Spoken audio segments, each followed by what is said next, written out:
Good morning, I'm Shana Reichel. Today is Tuesday the 9th of June in Columbia, Maryland. And I'm making this video today because of how delighted I am with the feedback from our audience on my YouTube channel with the Rabbi Siegel videos. We have a Facebook page for him and we have this YouTube channel, and people have been interacting with us both in the form of comments and in Facebook friend invitations. And one of the questions that we received was to address the issue of self-attack. And Rabbi Siegel is here this morning, and he is going to share with you his thoughts on that topic. I hope it's helpful. Somebody on my Facebook channel responded to my video talking about self-attack because they were thinking about Susan Boyle, and Susan Boyle somewhat breaking down after all that's happened to her. And there is an issue of self-attack. It means that we criticize ourselves more than other people criticize us. And I think it's very common. In dealing with people, I found very often in therapy and other circumstances that people are often harder on themselves than they are on other people. And the question is, why is that? I think it's because they don't have the kind of radical self-acceptance that is associated with feeling God's love and being loved by God. In the Jewish tradition, the central teaching, the Shema, the central liturgical expression, is surrounded by love. Before, it says, God loves you with an everlasting love. And after you say this prayer of connection to God or engagement with God, you say, you should love the Lord your God with all your heart, with all your soul, with all your mind.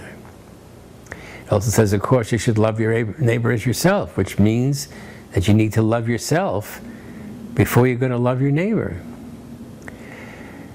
So, at the heart of any kind of truly blessed life is the beginning of radical self-acceptance, which would be saying that you are okay as you are.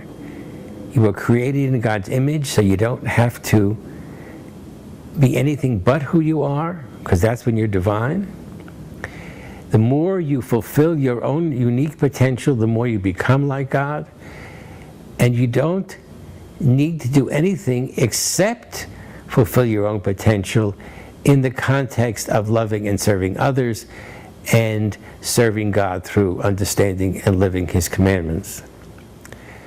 So the whole teachings of the Bible are really about accepting yourself, loving yourself, not worshiping yourself, not thinking you're the greatest one in the world, but rather saying, I am okay as I am, but I could also be better. And in the humility that self-love allows, you can truly expand to become who you were created to be.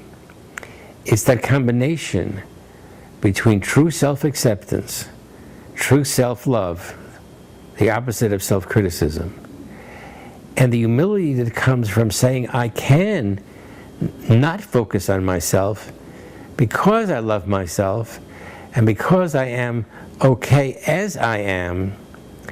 Therefore, I don't have to beat myself up. And the opposite, in beating myself up, I keep myself away from becoming what I could really be.